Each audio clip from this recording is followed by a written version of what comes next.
इसके पापा, इसकी मम्मी और इसके बहन जीजा सभी मिले हुए थे कि तू नीच परिवार से आई है, क्या दिए तेरे माँ बाप ने। इसके ऊपर जान का खतरा था, बंदूक तानी इसके ऊपर, आज ये बैठी, हम इसको बचा के ले आए। बच्चा वहां पे रह गया, उसकी केयर नहीं हो पाई। हम ये और पता है मैं रोती थी ना उसके लिए कि मेरे को मिलवाया जाए। ये लोग हंसते थे, मेरा पति, मेरा ससुर हंसते थे कि ये तड़प रही है, हमें मजा आ रहा है। लाइफ खत्म हो चुकी है अब मेरी, सब कुछ खत्म हो गया। टच भी नहीं किया, आज किया तो उसकी डेड बॉडी को टच किया मैंने। डेड बॉडी है और मैं लेके आया मैं अपने एम्बुलेंस। इतना प्यार करता था मम्मा मम्मा, एक बार नहीं मिलवाया इन लोगों ने। कुछ तो तरस खाते हैं, इसकी भी तो माँ है, इसकी भी तो बहन है जो एक माँ है, कुछ तो तरस खाते हैं। मेरा लड़का जब 40 दिन का था तो भी इनके ऊपर मैंने कार्रवाई करवाई थी दहेज की, लेकिन इन्होंने माफिया मांग के मेरे को वापस ले गए। मेरे को मार के बेचा नंगे पैर, वो बकायदा रिकॉर्डिंग है सिटी थाना हांसी में। लेकिन उनकी पहुंच काफी है, रिपोर्टर है ना वो पंजाब केसरी में। हिसार सिविल हॉस्पिटल के पोस्टमार्टम कक्ष के बिल्कुल बाहर से अभी मौजूद है, जहां पर एक लड़की आपको नजर आ रही होगी, एक माँ आपको नजर आ रही होगी, जो आज अपने 2.5 साल के बच्चे का पोस्टमार्टम करवाने के लिए यहाँ पर पहुंची। अगर बात करें हालात की तो आप देख लीजिए, जो कि 2.5 साल का बच्चा जो पिछले 3-4 महीने से अपनी माँ से अलग रह रहा था, अपनी दादा दादी पापा के पास रह रहा था, और अचानक से सब कुछ ठीक होते हो आते पता नहीं ऐसा क्या होता है कि कल शाम को 5 बजे इन्हें पता चलता है कि इनका बच्चा अब इस दुनिया में नहीं रहा। चलिए बाकी का जो मामला है वो इन्हीं से जान लेते हैं। नमस्कार।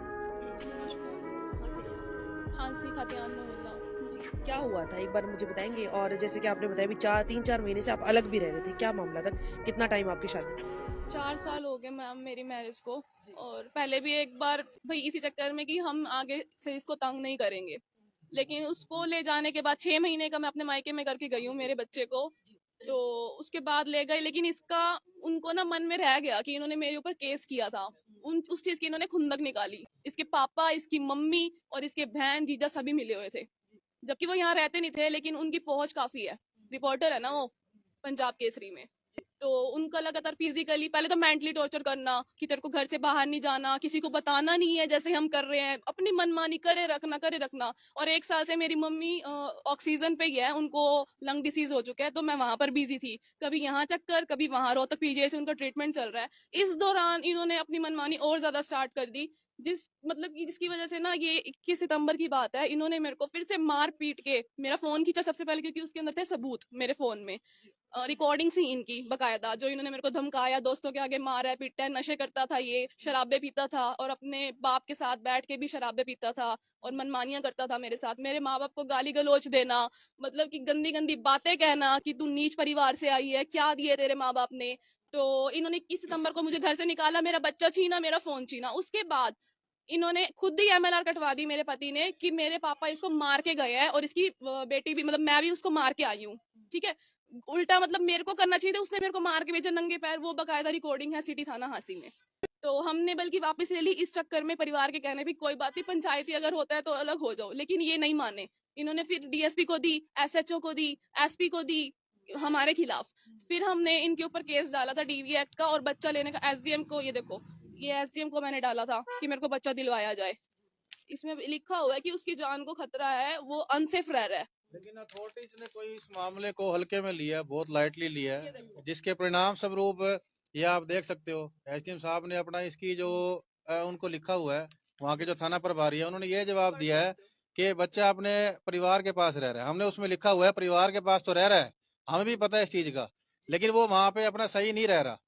एक 2.5 साल का, अब उस टाइम 2 साल का था, अब ये 2.5 साल का है जब इसकी मृत्यु हुई है आज की डेट में। 2 साल का बच्चा, मैडम आप खुद सोच सकते हो, बिना माँ के कैसे रह सकता है। अथॉरिटीज के सामने जाके ये कहते एक गली का फर्क है, जब ये आए चाहे मिल सकती है। अच्छा, मतलब आप, मतलब इनका ससुराल और आपका मायका जो है वो एक ही जगह पर है? मोहल्ला मोहल्ला एक पड़ता है मैम। तो अरे मिलने की तो बात मैम बहुत दूर है। दूर से अगर अब दिख भी जाता था ना इसको भी, गुन्नू या फिर उसका परिवार आ रहा है, वो उसको बच्चे को अंदर लुका लेते थे। तो इसलिए इसने अपना जो इस वहाँ बच्चा जिस स्कूल में पढ़ता था, प्ले स्कूल में, वहां पे जब ये गई तो उसके प्रिंसिपल ने सख्त भाषा में इसको ये कहा कि भाई मेरे को इनके पापा की तरफ से हिदायत है, आप जो है यहाँ पे अपना भाई अपना नाना, नहीं तो हम आपके ऊपर कार्रवाई करेंगे। मतलब कानूनी तौर पर तो ये अभी तक क्लियर नहीं हुआ था ना कि माँ के पास रहेगा या पिता के पास रहेगा। लेकिन मैं लो ये कहता है कि 5 या 7 साल तक बच्चे में सिर्फ माँ का हक होता है। तो वो मैं वही सवाल तो कह रही हूँ ना, तो ऐसे रोकना तो फिर वो कहीं ना कहीं तो मैं वही कह रहा हूँ, तो ये तो सवाल तो एसडीएम साहब से भी है। जब हमने कहा कि उसको जान का खतरा है, हम कुछ सोच के कह रहे थे मैडम, इसके ऊपर जान का खतरा था, बंदूक तानी इसके ऊपर, आज ये बैठी, हम इसको बचा के ले आए, बच्चा वहां पे रह गया, उसकी केयर नहीं हो पाई। हम ये नहीं कह रहे कि इन्होंने मारा है, नहीं, खून उनका भी था, लेकिन बाद में हम ये है, बच्चा जिसकी गाइडेंस में जिनके अपना लाइबिलिटी तो इनकी है ना, मरा तो मरा कैसे। ये सिर्फ ये कह रहे हैं कि अपना दूध पिलाया था, दोबारा उठा ही नहीं। मैंने आज तक नहीं सुना मैम, 2.5 साल का बच्चा जिसकी खाना पीना खुराक इतनी अच्छी है, पूरा का अपना जो भाई खेल कूद में बड़ा अपना अच्छा था, वो मात्र दूध पी के दोबारा उठा ही नहीं। ऐसा कैसे हो सकता है मैम। और कभी तो इसके दादा रोकते थे, मतलब गली में खड़े होकर गाली गलौज करना। और इसकी दादी, एक बार श्याम बाबा का जागरण था तो मैंने उससे मिलने की कोशिश करी, मोड़ पे ही खड़ा था वो, उसको वो खींच के ले गई कि नहीं मिलवाना। मतलब ऐसी हरकतें करते थे, नजर बंद करना। एक घर, और उसके बाद सेकंड घर जो था वो अंशिका मित्तल का था, जो मैं बोल रही हूँ बुआ बुआ करता था उसको, उसी के पास रहता था। उससे आगे वो उस बच्चे को बढ़ने भी नहीं देते थे, ना वो बच्चों के साथ इंटरेक्ट करता था इन दिनों। मतलब मैंने उसको देखा ही नहीं कि विवान है तो है कहाँ पर। And ma'am, we have also the proofs when they beating her. I am her elder brother. तो मैम हमारे पास प्रूफ भी है कि जिसको जिस तरीके से मारा गया है वो हमने अथॉरिटीज के सामने पेश करे हैं। कल 5 तारीख है, सोमवार है। कल उस बच्चे की यहाँ पे कोर्ट में लेके आना था माँ से मिलवाने के लिए 4.5 महीने बाद। लेकिन मैं इस माँ का क्या भाग मानूं जिसने भाई 4 साल के अंदर, एक तो उसका पति ने उसको संभाला नहीं, ससुराल वालों ने उसको संभाला नहीं, 3 बार घर से निकाल दिया।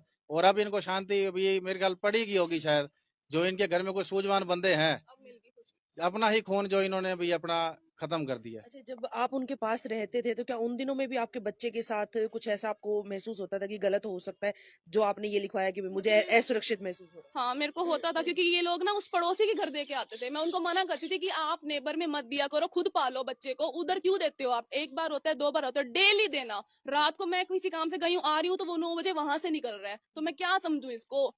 अच्छा, तुम इन 4 महीनों में आप उससे बिल्कुल नहीं मिले? बिल्कुल भी, मतलब मैं तरसी हूँ उस बच्चे के लिए, मतलब टच भी नहीं किया। आज किया तो उसकी डेड बॉडी को टच किया मैंने। उसकी डेड बॉडी और मैं लेके आया मैम दोनों एम्बुलेंस में। इतना प्यार करता था, मम्मा मम्मा। एक बार नहीं मिलवाया इन लोगों ने। कुछ तो तरस खाते हैं, इसकी भी तो माँ है, इसकी भी तो बहन है जो एक माँ है, कुछ तो तरस खाते हैं। मैम अपनी अकड़ के चक्कर में ना इन्होंने अपना परिवार भी खराब कर लिया, बहू तो घर से निकाली, और बच्चे की जिंदगी लेके मेरे को नहीं पता ये कौन सा अवार्ड हासिल करना चाहते हैं। तो जब आप एक ही मोहल्ले में रह रहे थे दोनों परिवार, तो आपको कभी पता नहीं चला कि वो किस तरह के लोग हैं जब आपने अपनी बहन की शादी बिल्कुल ठीक बात है मैम, पता मैम इसलिए नहीं लगा, एक्चुअली गुरु भाई है। और उस टाइम मैंने जैसे आपको अपना बिफोर द इंटरव्यू मैंने आपको बताया था, उस टाइम कहते हैं ना जी, ये बैल जो था ये अपना बिना सिंग वाला था, शादी बाद सिंग निकल आए, और ऐसे निकले हैं कि आपके सामने ही है। तो अभी आप क्या चाहते हैं, क्या होना चाहिए? मुझे मेरा बच्चा चाहिए और कुछ नहीं चाहिए, क्योंकि कल उसको मिलवाना था। मुझे वो सही सलामत सूद समेत चाहिए। इन्हीं की जिम्मेवारी बनती है, उसको कुछ हुआ है तो। मैं इनको कहती है कि दे दो, उसको कुछ हो जाएगा, वो मेरे बिना नहीं रह सकता। मतलब मैंने हर पड़ोसी को फोन करे हैं, मैंने कहा एक वीडियो कॉल तो करा सकते हो कम से कम, बच्चा मेरे को देख लेगा, उसको ये तो नहीं होगा मेरी माँ मर गई है। और वो इसी गम में ही गया। मेरे को तो लगता है मम्मा मम्मा करता था वो। इन्होंने मिलने नहीं दिया जानबूझ के, इन्होंने नजर बंद किया था उसको। श्याम बाबा का भगत चला गया। Ma'am they are fully responsible for his death, that's all ma'am. मैं अपनी पूरी लाइफ निकाल देती हूँ उसके साथ, लेकिन मेरे को वो चाहिए। लाइफ खत्म हो चुकी है अब मेरी, सब कुछ खत्म हो गया। और पता है मैं रोती थी ना उसके लिए कि मेरे को मिलवाया जाए। ये लोग हंसते थे, मेरा पति, ये बिल्कुल मेरा हंसते ससुर थे। हंसते थे कि ये तड़प रही है, हमें मजा आ रहा है। काउंसलिंग कर दिया करते इन्होंने थे। दूर, परमानेंट कर दिया ना। मतलब मैं आवाज मार रही हूँ कल रात की, आजा विमान, आजा काके मेरे पास, गोदी में एक बार खिलाना है, एक बार ही आजा। सब खत्म कर दिया। उस 2.5 साल के बच्चे की क्या जिंदगी थी, क्या देखा उसने। जब से हुआ है कलेश, मैं वहां पे रोती थी ना जब मेरा फाइट होती थी, मतलब मम्मा चुप हो जाओ, मेरे आंसू पोंछता, मेरे को पानी पिलाता। इतना केयरिंग बच्चा था, इतना समझदार। गलत हुआ है उसके साथ। चलिए देखिए, एक माँ जो है रो रही है, बिलख रही है अपने बच्चे के लिए, 2.5 साल का बच्चा, और बार बार जो है आरोप सिर्फ यही लगाए जा रहे हैं कि जो ससुराल है उन्हीं के पास वो पिछले 4 महीने से बच्चा था। अब एग्जैक्ट कारण क्या है वो नहीं बता सकते, कि इस बात की हम पुष्टि नहीं कर सकते कि किस वजह से उस बच्चे की मौत हुई है। लेकिन हाँ, अभी पोस्टमार्टम इन्होंने इसीलिए करवाया है ताकि पता चल सके कि किन कारणों की वजह से मौत हुई है। अभी जो